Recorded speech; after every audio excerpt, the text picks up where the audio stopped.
Je te souhaite bien le bonjour. Une vidéo par jour continue.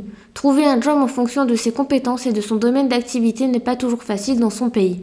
D'autres pays ont besoin d'employés qui ont des qualifications ou des compétences particulières et embauchent donc des employés étrangers.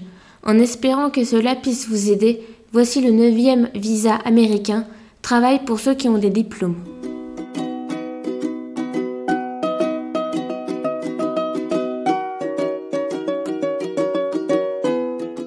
Avant de poursuivre la vidéo, pense à t'abonner à la chaîne et activer la cloche pour ne pas louper les prochaines vidéos. Afin de protéger les travailleurs américains mais également de préserver la stabilité américaine, l'octroi du H-1B est limité à 65 000 visas par an. Le H-1B est délivré aux employés qualifiés, c'est-à-dire à ceux qui viendront travailler aux États-Unis en tant que professionnels. Les ingénieurs, les avocats, les comptables, les experts en informatique, les infirmières, les enseignants, les économistes, les professionnels de la santé, les chimistes, les chercheurs, etc. Cette catégorie de visa ne s'applique pas aux stagiaires. Pour effectuer un stage aux USA, il faudrait demander un visa J1. Pour être éligible à ce statut particulier, l'employeur devra remplir les conditions suivantes. Être titulaire d'un bachelor US en rapport avec la fonction à occuper et obtenir dans une université accréditée.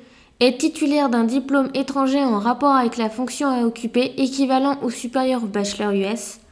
Être titulaire d'une licence certifiant sa capacité à exercer la fonction à occuper. Avoir effectué une formation ou disposer d'une expérience professionnelle conséquente en rapport avec la fonction à occuper. Être embauché et sponsorisé par une entreprise américaine. Remarque, le baccalauréat français peut dans certains cas être considéré comme une année de college.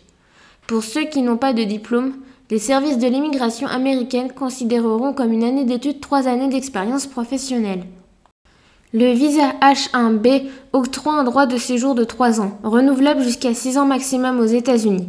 Néanmoins, si son titulaire a déposé une demande de Green Card ou de Labor Certification depuis plus d'1 an, il pourra de nouveau bénéficier d'une extension d'1 an, et ce jusqu'à ce qu'il reçoive sa carte verte.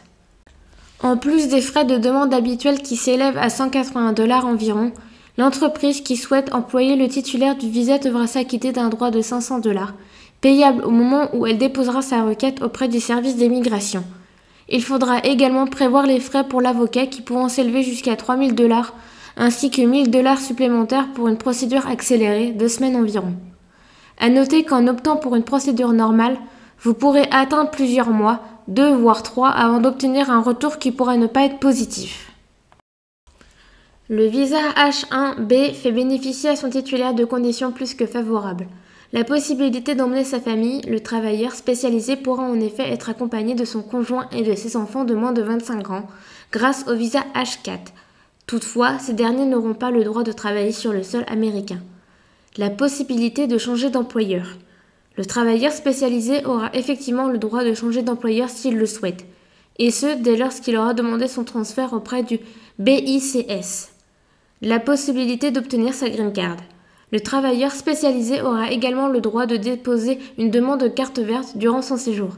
Ainsi, sous couvert de son visa, il pourra librement effectuer des allers-retours aux États-Unis en attendant une issue à sa requête. Les 10 jours de grâce. En cas de licenciement, le travailleur spécialisé disposera de 10 jours pour préparer son départ des États-Unis. Le dépôt de candidature pour ce type de visa se fait chaque année au début du mois d'avril.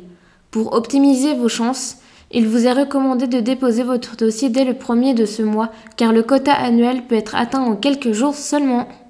Merci de m'avoir regardé, Topette, et à demain!